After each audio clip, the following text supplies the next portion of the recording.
আসসালামু আলাইকুম। কিছুদিন আগে একটা ভিডিওতে আপনাদেরকে আমরা দেখিয়েছিলাম যে আমরা সততা হাঁসের খামারে গিয়েছিলাম। আমরা হাঁসের খামার দেখার পাশাপাশি কিছু হাঁস আমরা নিয়ে এসেছি, অর্থাৎ বাড়িতে নিয়ে এসেছি প্রায় ১২০টার মতো হাঁস।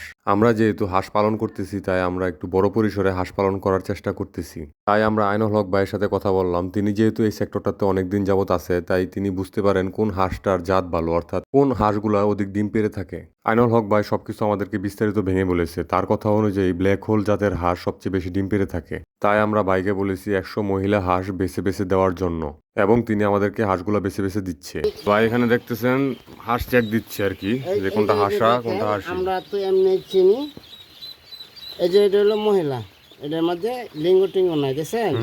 হ্যাঁ, আচ্ছা, এই যে আমি তো এমনি দেখলে চিনি।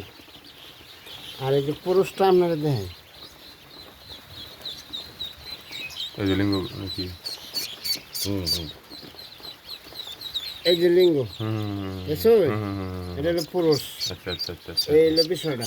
আচ্ছা, এখন এন থেকে চেক দিয়া এখান থেকে চেক দিয়ে দিব। আর আমি দেখলে কই তারিখ কোনটা পুরুষ, আমি এবার ধরলে কই তারিখ কোনটা পুরুষ কোনটা মহিলা।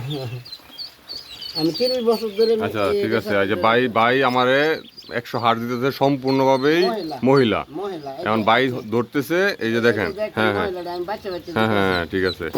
এই যে হলো ফাঁস হ্যাঁ হ্যাঁ। ফাঁস। আমরা ব্ল্যাক হোল হাঁসের পাশাপাশি ২০টি বেইজিং হাঁস নিয়ে এসেছি পালন করার জন্য, অর্থাৎ ১০০ হাঁস হচ্ছে ব্ল্যাক হোল এবং ২০টি হচ্ছে বেইজিং। তাই যেহেতু এই সেক্টরটাতে প্রায় ৩০ বছর যাবত আছে, তিনি ধরে ধরে বুঝতে পারতেছেন কোনটা হাঁসা এবং কোনটা হাসি। আমার সাথে যেহেতু আমার এক চাচা গিয়েছে, তাই সেও ৩০টি ব্ল্যাক হোল হাঁস এনেছে বাড়িতে পালন করার জন্য। সর্বমোট আমরা ১৫০টা হাঁস এনেছি। আপনারা দেখতে পাচ্ছেন আইনুল হক ভাই একটা ক্যারেটের মধ্যে সবগুলো হাঁস দিয়ে দিচ্ছে। চিকন বুঝছো, এটা চিকন, এটা হাতেরটা মোটা, এই যে এটা আসা, এটা আসি। আচ্ছা আচ্ছা আচ্ছা আচ্ছা আচ্ছা। এই যে হলো এটা আসা আসি, এই যে এটা আসি আসি।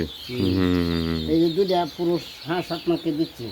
আচ্ছা ঠিক আছে। দুজন আইসন দূরত্বে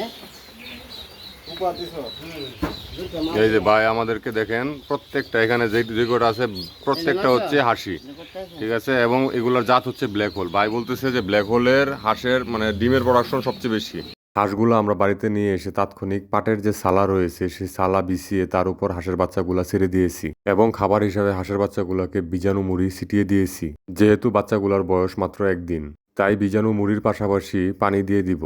এই ১০০ হাঁস বড় হওয়া পর্যন্ত কি পরিমাণ খরচ হয় সেগুলো আপনাদের মধ্যে তুলে ধরার চেষ্টা করব। পাশাপাশি এই হাঁসগুলাকে কিভাবে যত্ন নেই সেগুলোও আপনাদের মধ্যে তুলে ধরার চেষ্টা করব, এবং কখন কি ভ্যাকসিন দিয়ে থাকি সেগুলো আপনাদেরকে জানানোর চেষ্টা করব। এই হাঁসগুলো আমরা মূলত ঈদের আগে এনেছিলাম, এবং ঈদের আগ থেকে এ পর্যন্ত হাঁসগুলা পালন করতেছি। এই হাঁসের বাচ্চাগুলোকে প্রথম দিন খাবার হিসাবে আমরা বীজাণু মুড়ি দিয়েছিলাম, এবং পরবর্তীতে ব্রয়লারের যে স্টার্টার খাবার রয়েছে সেই খাবার ১ মাস খাওয়াবো। বর্তমানে হাঁসগুলোর বয়স ১০ দিন। আলহামদুলিল্লাহ, আপনারা দেখতে পাচ্ছেন ১০ দিনে হাঁসগুলা কেমন পরিবর্তন হয়েছে। এই ১০ দিনে ১২০টা হাঁস ৩০ কেজি ব্রয়লার স্টার্টার খাবার খেয়েছে। বাচ্চাগুলা বাড়িতে আনার পর আমরা ৭ দিন বোর্ডিং করেছি।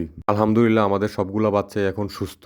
এই বাচ্চাগুলার পরবর্তীতে কি আপডেট হয় সেগুলো আপনাদেরকে জানানোর চেষ্টা করব। আজকের মতো এই পর্যন্তই। সবাই ভালো থাকবেন, সুস্থ থাকবেন, এবং আমাদের জন্য দোয়া করবেন। আল্লাহ যেন আমাদের সকল কাজে বরকত দান করে। আসসালামু আলাইকুম।